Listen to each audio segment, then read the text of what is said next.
Hello everyone! Welcome back sa aking YouTube channel. For today's video, ituturo ko po sa inyo kung paano mag-activate ng Bilis Loan step by step. Sobrang dali lang nito guys. Kung ikaw ay gustong mag-loan sa online, pwede itong Bilis. Mabilis lang ang process. Kung interested ka nito, panoorin mo ito hanggang sa dulo. At guys, please subscribe sa aking YouTube channel and hit the bell button for more updates. Step 1. Kunyari, nag-download na kayo ng Bilis app at nakapag-register na kayo. So, meron na kayong account. Ang gagawin na lang natin, paano natin to i-activate para makapag-loan. So, andito na tayo.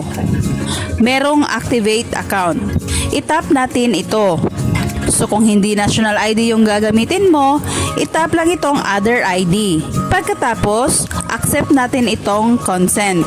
Step 2. Mag-fill up tayo ng information natin dito. Dito sa gender, female kung babae kayo. Dapat yung ilagay nating first name, middle name, and last name dito ay tugma sa ID na gagamitin natin. Pati na rin itong date of birth. Dito naman sa marital status, kung married kayo or single kayo na ang pumili.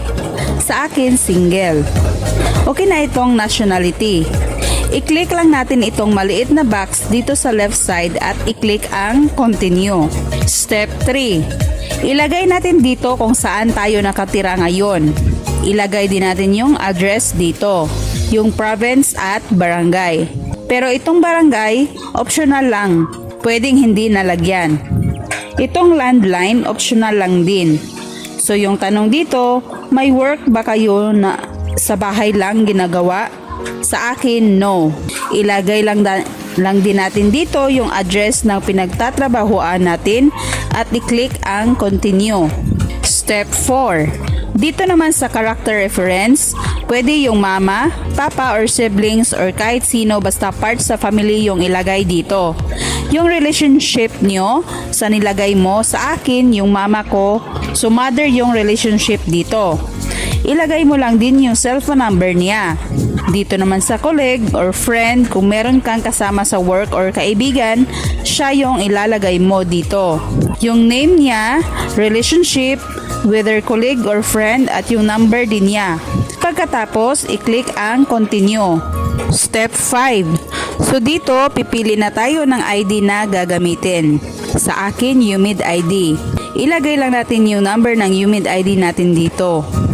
Pagkatapos, i-click itong take a photo. So picturean natin itong front ID. I-check mo muna ito lahat kung tama. Kung wala namang mali, pwede mo nang i-click ang yes, looks good. So ang sabi dito, we're reviewing your ID within 5 minutes.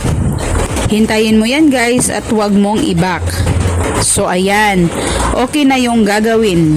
Na naman natin, mag-selfie tayo at titignan nila ito kung tugma ba sa ID na binigay mo. I-click lang ulit yung yes, looks good at hintayin na naman natin ito within 2 minutes. Step 6. So ito na yung last na pag-fill upan mo.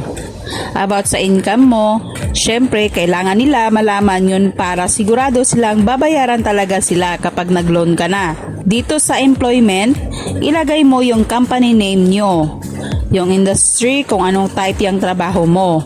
Piliin lang itong others kung wala dito sa pagpipilian. Dito naman sa job title, kung ano yung posisyon mo sa trabaho. Dito naman sa date of employment, year kung kailan ka nakapasok sa trabaho mo. Ilagay mo din dito yung gross monthly income mo. Tapos dito kung ilang beses ka sinisweldohan sa isang buwan. Sa akin, twice a month.